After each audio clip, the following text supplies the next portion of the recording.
friends. I have to be quiet because it's bedtime and everyone is asleep. I should be sleeping too, but sometimes at bedtime I just want to stay awake, which is the opposite of sleeping. Do you ever feel that way? I try to make myself tired by counting sheep in my head. 1, 2, 3, 4, 5, 6, 7, 8.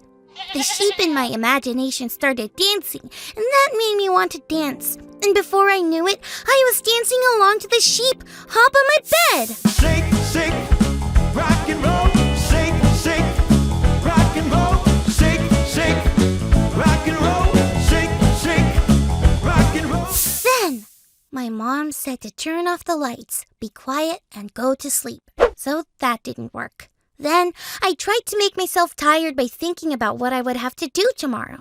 But that thought turned into what I might wear tomorrow. And before I knew it, bam! I was at the Cali Fashion Extravaganza, and I was walking the runway up and down my bed and posing for pictures. And my mom said to turn off the lights, be quiet, and go to sleep. I guess I should turn off my flashlight and really try to get some sleep. Oh, there is one really cool thing about my room when it's dark that always makes me feel calm and maybe even tired. Watch this. Isn't that awesome? All these stars were there all along. We just couldn't see them until the lights were completely out. I'm gonna gaze at the stars while we check our Bible story for today. It's time for today's Bible story. Today's story is from the book of Luke, chapter 9. One day, Jesus took 3 of his disciples, Peter, James, and John, and walked up a mountain to pray. While Jesus was praying, something amazing happened. Jesus began to shine as bright as a star in the sky. His face and even his clothes were bursting with light. But that's not all. 2 men named Elijah and Moses appeared next to Jesus. Moses and Elijah were very important people who lived a long, long time ago. They loved God and told others how to follow God. They lived and died many years before Jesus came to earth, but they showed up on that mountain and talked with Jesus. Peter, James, and John had been sleeping, but when they woke up, they couldn't believe their eyes. They saw Jesus shining very brightly next to Moses and Elijah. Then a cloud came down and surrounded them all. And then they heard a voice. It was God. God spoke to Peter, James, and John, saying, "This is my son, whom I have chosen. Listen to him." The disciples always saw that Jesus was different, special, and powerful. That's why they chose to follow him. But now, they knew he wasn't just different. He was the Son of God.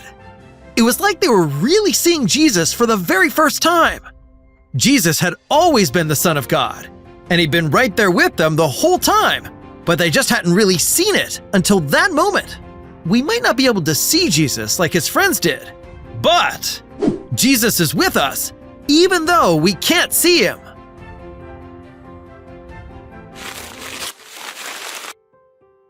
Sometimes I wish I could see Jesus the way that the disciples did. But it is so cool to know that Jesus is with us even though we can't see him. It's like the stars on my walls. I can't really see them until I turn all the lights out. But I know that they're there all the time. Jesus always being with me all the time makes me feel calm and safe and... Wait a minute. Maybe... Yep! Sleepy. I actually feel like I can fall asleep now. Thank you, Jesus, for being with me all the time, even though I can't see you. And thank you, friends, for growing and learning with me. See you all next time. Bye.